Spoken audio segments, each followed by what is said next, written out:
The New Species, Chapter 12. Subject, Shiphead Ulina. Species, Urakari. Description, reptilian humanoid. No tail, 5 foot 3 inches, 1.6 meters average height. 135 pounds, 61 kilograms average weight. 105-year life expectancy. Ship RSV Lawalana. Translation, Fights with Honor. Location, Seoul. How is the USS Thanatos a diplomatic vessel? I asked incredulously. How is it not? Captain Wong countered. This is the single most heavily armed ship I've ever seen. I spread my hands in disbelief.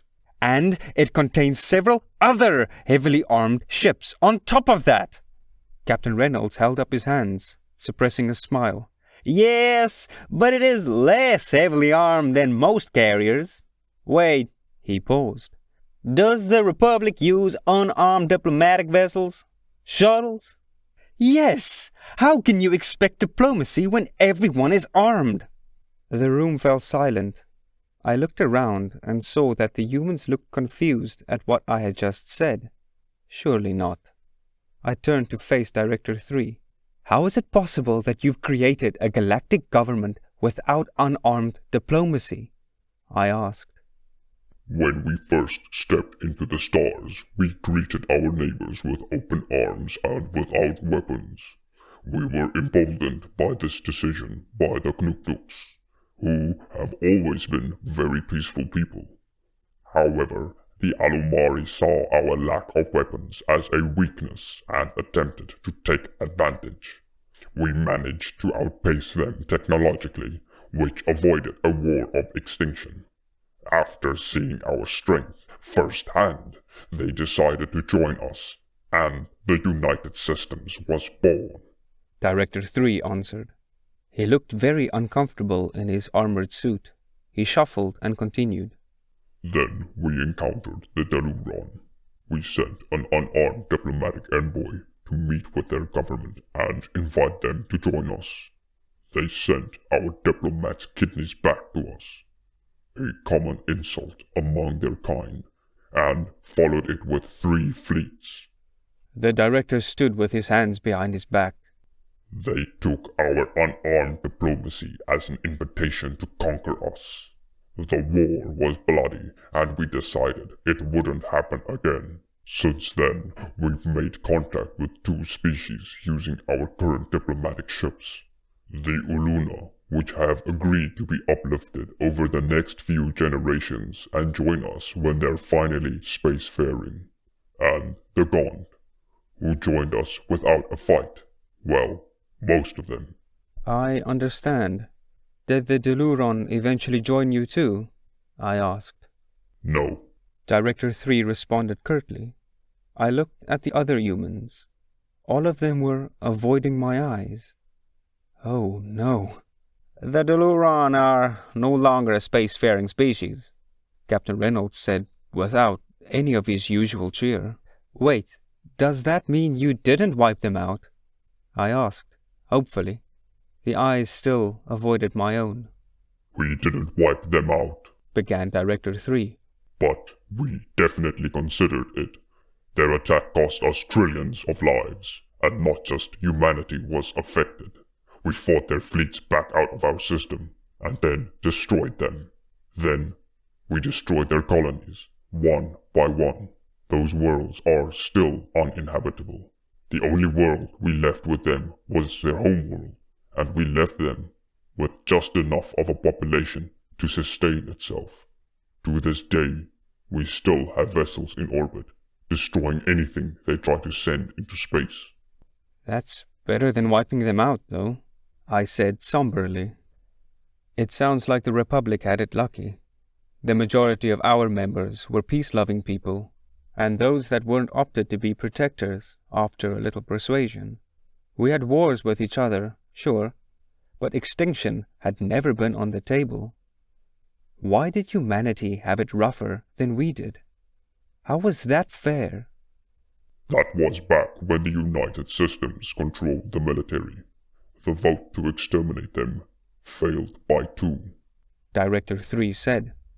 Some still argue that we should crack the planet and be done with it. Crack the what? I realized my mouth was open and shut it, trying not to look surprised. Now that I thought about it, it wasn't exactly extraordinary that they possessed that kind of weaponry. I thought of our own unification wars. Even the bloodiest one only had 900 billion combined casualties. And that war had 5 factions. How would the Urukari have reacted if our side had taken over 1 trillion? It was my turn to avoid eye contact. I'm ashamed to say that my people wouldn't have even put it to a vote. I understand now. You show some force so that you don't have to show all your force. Precisely. Director 3 responded. And it must be clear that the USS Thanatos isn't all of our force. We're currently awaiting the arrival of several vessels that will act as the defense for Sol as we travel to your republic. I hope you understand that I am providing you with this intel in the hopes that you inform your people of exactly what you see. I will, I said. I can also give you some information on the Republic, things that will come in handy to know, but won't be compromising, Grin said. I had nearly forgotten she was with me. She had been unusually silent the last few minutes. She probably realized the answers to the questions I was asking before I asked them, or she already knew somehow. That would be great, Captain Reynolds said, smiling for the first time in several minutes. Director 3 asked, What can you give us? The Republic is comprised of 8 species. I can give you dossiers on them, Grin said. Omega appeared in his holographic form and asked, I would very much appreciate that. Intel Officer Grin, do you need to prepare the dossier, or is it on your ship's mainframe? For some reason, it made me jump. I guess I was just a bundle of nerves. I'd heard about so much death in the last few days that I was afraid that it was lurking around every corner. It probably was. I will need time to prepare it. It's not something that we just keep on a flash drive, Grin said with a smile. Omega nodded and disappeared. Well, have a seat. Director 3 pointed towards a table with a holographic display in the center. They've just exited warp, and will be taking up positions soon. We watched as the ships entered visual range. 2 of them looked almost exactly like the USS Thanatos, until I realized that they actually had 8 mechs. Considering the relative size of the mechs to the Thanatos, they had to be much, much larger. There were 4 other ships that were also very large, but not quite as big as the others. Also, they were shaped like a stick instead of a piece of driftwood. No, not a stick, like a squared metal rod with a bunch of little rods and bumps stuck to it. I assumed that they were weapons platforms, which would make these battleships. Director 3 gestured, and the display zoomed in on one of the larger ships. It was rendered in 3D and began to rotate. This is the USS Leviathan. It is a carrier. For clarification, the Thanatos is also technically a carrier, but its primary duty is diplomacy. The Leviathan's primary duty is war. The Thanatos carries 10 frigates and 100 fighters. The Leviathan carries 30 destroyers and 500 fighters. It has point defense systems and, as you can see, 8 magnetically accelerated cannons.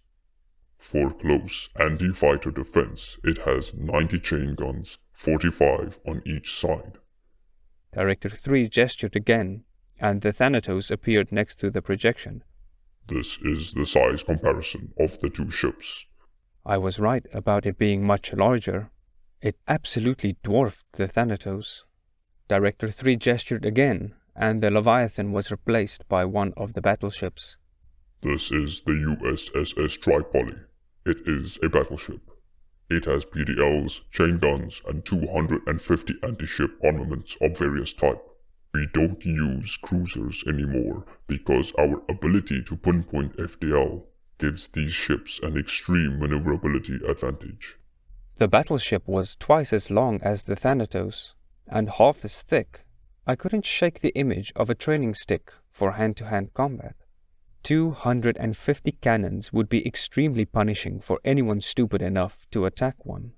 I tried not to smile as the phrase "humanity's naughty smacking stick" popped into my head. Director 3 looked at me pointedly. I could tell he was trying to make eye contact, even though I couldn't see where his eyes were. These vessels were what we were able to recall to Sol in short notice. We fully expect that these ships will either successfully defend the system, or buy us enough time to muster an invasion fleet. An invasion fleet? It had taken the Republic 2 years to fight the OU back enough to launch an invasion into their territory for the first time. And the United Systems was planning to invade? While being invaded? Absolute madness.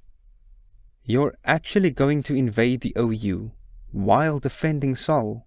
I asked, trying to mask my disbelief. Yes, the best defense is an overwhelming offense, Captain Wong said with a smile. So far, their offensives have been unimpressive. We want to show them how it's supposed to be done.